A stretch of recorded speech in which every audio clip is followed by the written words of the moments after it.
বন্ধুরা, আজকে ছোলার ডাল দিয়ে একটা নতুন খাবার তৈরি করবো। আর কী খাবার তৈরি করব সেটা আমি দেখাচ্ছি। তার আগে ছোলার ডালগুলোকে আমি শুকনো কড়াইতে একটু ভেজে নিয়েছি। এরপরেই আধখানা পেঁয়াজ নিয়েছি, 2 কোয়া রসুন নিয়েছি আর 2টো কাঁচা লঙ্কা নিয়েছি।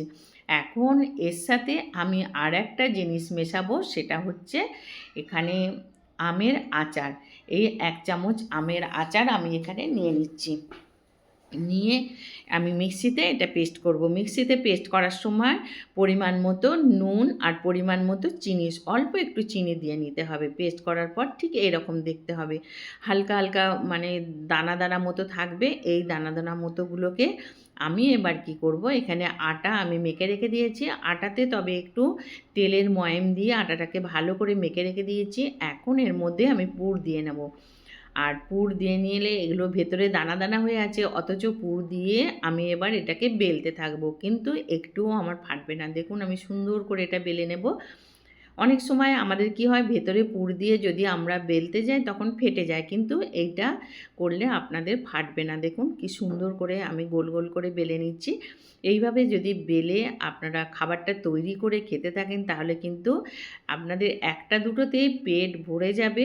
আর যারা ডায়েট করছেন তাদের পক্ষে তো খুবই ভালো, একটা খেলেই আপনাদের পেট ভরে থাকবে, আর এটা শরীরের পক্ষেও খুব ভালো। এখন আমি 2 পিঠ ভালো করে একটু সেঁকে নিলাম, নিয়ে হালকা করে তেল দিয়ে এইটা আমি এপিঠ ওপিঠ করে ভেজে নেব।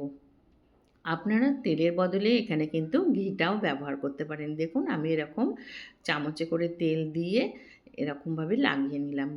দিয়ে এইবার এটাকে ভালো করে সেঁকে নিয়ে আমি রেখে দেবো। এরম করে আপনারা চটপট করে কয়েকটা এই ডালের পুর দিয়ে পরোটা তৈরি করে ফেলুন। তারপরে পরোটাটা খেয়ে আপনারা বলবেন কেমন লেগেছে। অনেক ধরনের তো পরোটা আপনারা খেয়েছেন, ছাতুর পরোটা খেয়েছেন, আপনারা আলুর পরোটা, কপির পরোটা, মূলোর পরোটা অনেক ধরনের খেয়েছেন। একবার ছোলার ডালকে এইভাবে করে বেটে আপনারা করে খেয়ে দেখুন, এই পরোটাটা খেতে খুব সুন্দর হবে। আর একসাথে অনেকগুলোও খেতে পারবেন। আর এই দেখুন আমি এইভাবে একটা একটা করে ভেজে নিচ্ছি। ভেজে নিয়ে এইবার এটাকে আপনারা পরিবেশন করতে পারেন। তবে পরিবেশন করতে গেলে যে যেমন দিয়ে খেতে ইচ্ছা করে তার সেইভাবেই খাবেন। অনেকে আচার দিয়ে এই সমস্ত পরোটা খেতে ভালোবাসে, অনেকে আবার একটু সবজি দিয়েও খেতে ভালোবাসে। আমি তাই এখানে একটু সবজি তৈরি করেছি, সবজি দিয়ে পরোটাগুলো পরিবেশন করে